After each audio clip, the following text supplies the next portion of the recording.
The Mocambo nightclub on Sunset Boulevard, Los Angeles, December 1954. The room was full but not crowded, the kind of gathering where everyone knew they belonged and expected deference without asking. Marilyn Monroe sat 3 tables from the stage, her presence already drawing glances she pretended not to notice. Frank Sinatra was holding court near the bar, surrounded by men who laughed before he finished his sentences. It was supposed to be a celebration, some charity event where Hollywood showed up to be seen showing up. But the air had weight to it, the kind that comes before someone says something they shouldn't. What I'm about to tell you didn't make it into any magazine. It was the kind of moment people remembered but didn't repeat, not in public anyway. If you want to hear more stories like this, the ones that stayed in private rooms, make sure you subscribe. Some of these moments they only survived because someone was paying attention. Sinatra had been drinking, but not enough to excuse what came next. He was at the height of his comeback, the man who'd clawed his way back from being written off, and he carried that victory like armor. Marilyn was between husbands, between films, in that fragile space where the press called her difficult and the studios called her unreliable. She'd arrived alone, which people noticed.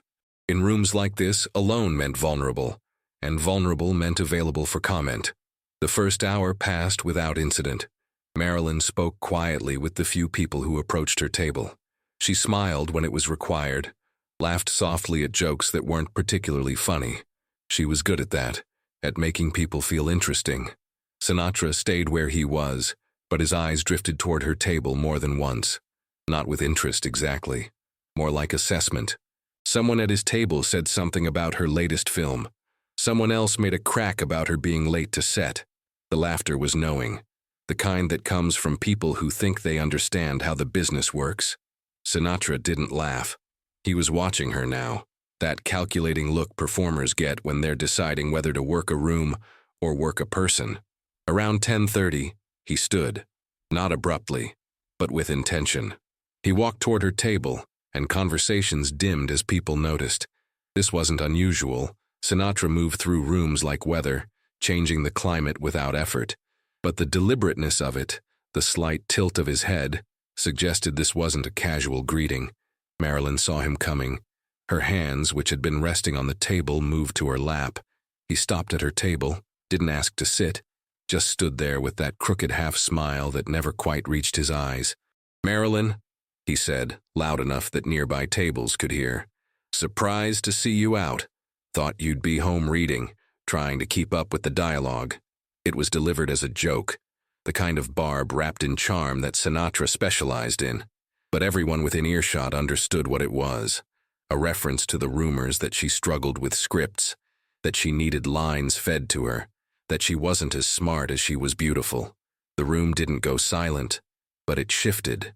People kept their conversations going, but quieter, ears tuned to what might happen next. Marilyn looked up at him, her expression unchanged, though something behind her eyes went very still. She didn't smile. She didn't rush to laugh it off. She just held his gaze for a beat longer than comfortable. Sinatra seemed to take her silence as permission to continue. He pulled out the chair across from her, sat without being invited. "No, seriously," he said, leaning back, playing to the room now. "I heard you had them rewrite your scene 6 times on the last picture. Must be tough, all those big words." He said it lightly, almost affectionately, as if they were old friends trading insults. But they weren't friends. They were barely acquaintances, and the insult wasn't light. She could have deflected. She could have played along, laughed at herself the way the room expected. That's what survival looked like for most women in Hollywood then. Absorb the hit, make it seem like nothing, move on. But something in the way he'd said it, the casual assumption that he could walk over and take a piece of her dignity for entertainment, made her choose differently. Marilyn took a slow breath, not obvious but deliberate. She was deciding something. Her hands stayed in her lap. Her posture didn't shift. When she spoke, her voice was soft, but it carried. "Frank," she said, "you've spent your whole career convincing people you're tougher than you are. I don't need to convince anyone of anything." She didn't raise her voice. She didn't add venom. She just said it, clear and direct, and then looked away from him as if the conversation was already over. The shift was immediate. Sinatra's smile froze, then faded. He hadn't expected that. He'd expected deflection, maybe a nervous laugh, maybe even tears if he'd pushed hard enough. But not this. Not quiet refusal to play the game. Not a sentence that turned the lens back on him. The people at nearby tables had heard it. Some looked away quickly, pretending they hadn't. Others watched with the careful blankness of people who just witnessed something they weren't supposed to see. Sinatra leaned forward slightly, as if he might say something else, might try to reclaim the moment with another joke or a sharper jab. But Marilyn had already shifted her attention to her drink, lifting it with steady hands, her face composed. The silence stretched. He'd lost the room without realizing it. What had started as a power play now looked like bullying, and in a room full of people who respected power above almost anything, that was a miscalculation. He stood, the scrape of his chair louder than it needed to be. "Just trying to be friendly," he said. But the lightness was forced now. No one laughed. He walked back to his table, his stride a little too quick, a little too stiff. The men around him tried to pick up the conversation where it had been, but the energy had changed. Sinatra wasn't holding court anymore. He was defending territory he'd lost without noticing. Marilyn stayed at her table for another 20 minutes. She didn't make a scene of leaving. She finished her drink, spoke briefly with an older producer who stopped by to say hello, and then left through the side entrance, the way she'd come in. No drama, no visible upset, just gone. But the story stayed in the room. By the next morning, it had traveled through the right circles, the people who mattered, the ones who decided which version of events became the official record. What's strange is that this incident was never written about, not in the columns, not in the biographies that came later. It was the kind of story people told in private, usually late at night, usually when someone asked what Marilyn was really like. And the people who'd been there, the ones who saw it, they remembered it the same way. They remembered her face, how calm it stayed. They remembered Sinatra walking back to his table. They remembered the feeling in the room, like a line had been drawn and someone had stepped over it, and then been quietly corrected. In the years after, when people talked about Marilyn's intelligence, Sinatra's name didn't come up in those conversations, at least not in connection with that night. But there were small shifts, subtle changes in how certain people spoke about her. Directors who'd dismissed her before started calling her instincts sharp. Producers who'd complained about her being difficult started saying she knew what she wanted. It wasn't universal, and it didn't fix the larger machinery that ground her down. But in specific rooms, among specific people, the story existed as proof that she wasn't what they'd assumed. Sinatra, for his part, never spoke about it publicly. But years later, during an interview where he was asked about working with difficult actresses, he paused, looked somewhere past the camera, and said, "Some people, they're tougher than they look. You learn not to mistake quiet for weak." It wasn't an apology. It wasn't even an acknowledgement. But people who knew the story understood what he meant. The thing about moments like that, they don't change everything. They don't rewrite careers or undo the structures that make cruelty easy. Marilyn didn't suddenly become untouchable. She still dealt with studios that undervalued her, directors who patronized her, journalists who reduced her to a body and a voice. The machinery of Hollywood didn't stop because she'd handled one man's cruelty with grace. But the story mattered, not because it saved her, but because it revealed her. It showed that beneath the performance, beneath the image everyone consumed and criticized and tried to control, there was someone who understood exactly what was happening and chose her response with precision. She didn't need to shout. She didn't need to humiliate him the way he'd tried to humiliate her. She just needed to show him and everyone watching that she saw through it, and she wasn't participating. The Mocambo closed years later, torn down to make room for something else, the way most of old Hollywood eventually was. The people who were there that night scattered, some of them dying before they could tell the story one more time, some of them taking it with them as a small piece of proof that the past was more complicated than the headlines suggested. Marilyn herself died in 1962, and the narratives that followed her death were mostly the ones she couldn't control. Fragile, tragic, lost. But the people who'd seen her that night at the Mocambo, they carried a different image. They remembered her sitting there, hands in her lap, taking a moment to decide how to respond to someone who thought he could diminish her for sport. They remembered the steadiness in her voice when she spoke, the way she didn't flinch or plead or perform. They remembered that she could have played along, could have made it easy for everyone, and instead chose to draw a line. In the decades since, the culture has found new language for what that was. People talk about boundaries now, about agency, about refusing to absorb cruelty for the comfort of others. But Marilyn didn't have those words. She just had herself, sitting in a nightclub in 1954, watching a powerful man walk toward her table with the assumption that she'd accept whatever he offered. And she didn't. There's a photograph from that night, though it's not well known. Someone with a camera caught Marilyn leaving through the side door, her coat pulled around her shoulders, her face turned slightly away from the lens.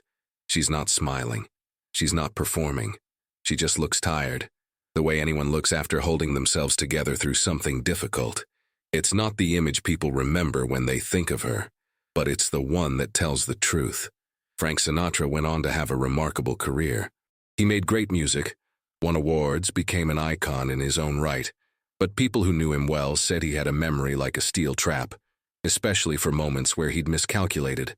And while he never talked about that night at the Mocambo, there were times, late in his life, when someone would mention Marilyn Monroe, and he'd get quiet, that rare thing for a man who always had something to say. The cruel irony is that Marilyn spent her whole life being underestimated, and then, after she was gone, being romanticized. The culture couldn't seem to see her clearly while she was alive, too busy projecting onto her, consuming her, reducing her to whatever narrative fit the moment. And after her death, she became a symbol, which is just another way of not seeing someone. The real woman, the one who sat across from Sinatra and refused to be small, got lost in both versions. But stories like the one from the Mocambo, they survive because they complicate the narrative. They don't fit neatly into tragic victim or sex symbol or any of the other frames people tried to build around her. They show someone with agency, making choices, asserting herself in a world that wanted her compliant. And those stories matter, even if they didn't change the outcome, even if they didn't save her from the systems and the sadness that eventually consumed her. There's something about that night that feels almost mythic now, the way certain moments do when they capture something larger than themselves. A man walks over, assumes dominance, tries to extract entertainment from someone's insecurity, and instead of compliance, he gets clarity. Instead of a victim, he gets someone who sees him completely and refuses to pretend otherwise. It's such a small thing, really. A 30-second exchange in a nightclub 60 years ago. But it's the kind of small thing that reveals the truth. Years after both of them were gone, a film historian doing research on Hollywood in the 1950s came across a reference to the incident in someone's private papers. Just a line, really. Saw Sinatra try to take Monroe down a peg at the Mocambo. Didn't work. She's stronger than people think. The historian tried to verify it, reached out to people who might have been there, but memories had faded, and the ones who remembered weren't interested in going on record. So it stayed where it had always been, in the margins, a footnote to larger stories. But that's where the truth often lives, in the moments between the official narrative, in the things people saw but didn't write down, in the stories that got told at private dinners and late-night conversations but never made it into the history books. Marilyn Monroe's life is full of those moments, instances where she was more than what people needed her to be, where she asserted herself in ways that didn't fit the image the world wanted to consume. There are more stories like this, moments that didn't survive because they didn't serve the narrative people wanted. If you want to keep hearing them, stay with us. Some of these pieces of history, they're only here because someone decided they mattered, even if they didn't make headlines. The Mocambo is gone. Sinatra is gone. Marilyn is gone. The whole world that existed that night in December 1954 has been replaced, torn down, paved over, forgotten. But the story remains, passed from person to person, changed slightly in each telling but holding on to the essential truth at its center. A woman sat in a nightclub. A man tried to humiliate her. She responded with grace and precision, and for a moment the power shifted. It's not enough. It never is. One moment of dignity doesn't undo a lifetime of being diminished, doesn't rewrite the ending, doesn't save anyone from the larger forces that grind people down. But it's something. It's proof that she was there, that she fought in her own way, that she refused to be smaller than she was just to make other people comfortable. And maybe that's the point.